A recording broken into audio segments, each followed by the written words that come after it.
Finally 15 अक्टूबर 2025 को एक FSSI ने ऑर्डर जारी किया जिसमें इस फेक ओआरएस को कंप्लीटली बैन कर दिया गया। और अथॉरिटीज ने यह भी बताया कि अब से कोई अदर कंपनी।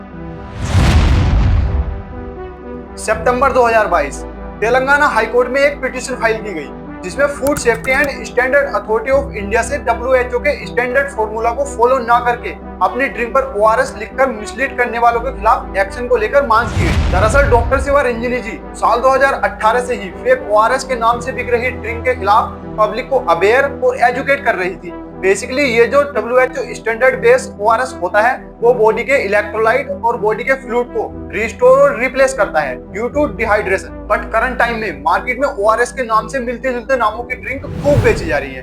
और सोचने वाली बात तो ये है दोस्तों कि ये WHO के स्टैंडर्ड को फॉलो भी नहीं करती और इन ड्रिंक को जिस पर्पज से लिया जाता है ये उसके अगेंस्ट वर्क करती है। अब एफएसएसआई को लगातार कंप्लेंट्स करने के बाद एफएसएसआई ने 8 अप्रैल 2022 को एक ऑर्डर पास किया जिसमें उसने बताया कि अब से केवल वही प्रोडक्ट अपने आप को ओआरएस कह सकते हैं जो WHO के स्टैंडर्ड फॉर्मूले को फॉलो करते होंगे और जो अदर प्रोडक्ट हैं वो अपने ट्रेडमार्क, सुफिक्स, प्रीफिक्स, लेबल आदि कहीं पर भी ओआरएस नहीं लिख सकते। लेकिन ठीक 3 महीने बाद ही एफएसएसआई ने अपने ही ऑर्डर को चेंज कर दिया और एक नया ऑर्डर पास किया जिसमें उसने बताया कि आप अपनी ड्रिंक पर ओआरएस लिख सकते हैं लेकिन आपको उस प्रोडक्ट पर कहीं ना कहीं ये लिखना होगा कि ये ओआरएस WHO द्वारा दिया हुआ ओआरएस नहीं है। इन सबके कुछ ही महीनों बाद सितंबर 2022 में डॉक्टर शिवा रंजनी जी ने तेलंगाना हाईकोर्ट में एक पिटीशन फाइल की इस फेक ओआरएस को लेकर, पर ये केस बहुत स्लो चल रहा था।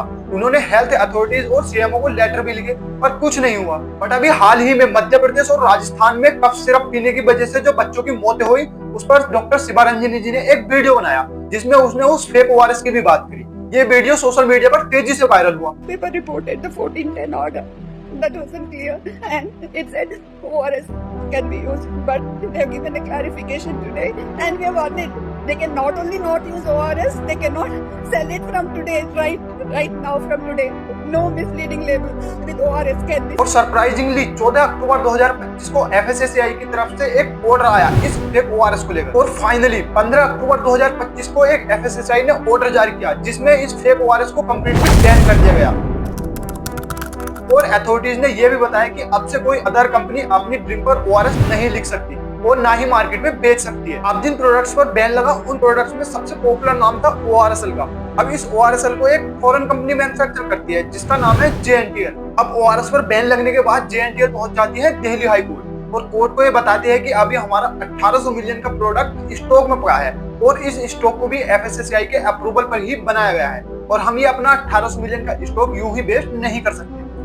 अब इस बात को लेकर दिल्ली हाई कोर्ट ने ORSL के इस बैन को पोस्टपोन करा दिया जिससे ORSL अभी भी मार्केट में खुले आम बिक रहा है। अब सवाल ये है दोस्तों कि दिल्ली हाई कोर्ट ने इस ORSL बैन को पोस्टपोन ही क्यों कराया। अब इन सबको देखते हुए एक बात तो साफ है कि हमारी हेल्थ अथॉरिटीज और मिनिस्ट्रीज पब्लिक हेल्थ से आगे प्रॉफिट और लॉस को देख रही है। आज के लिए बस इतना ही, मिलते हैं अगली वीडियो में एक नए टॉपिक के साथ।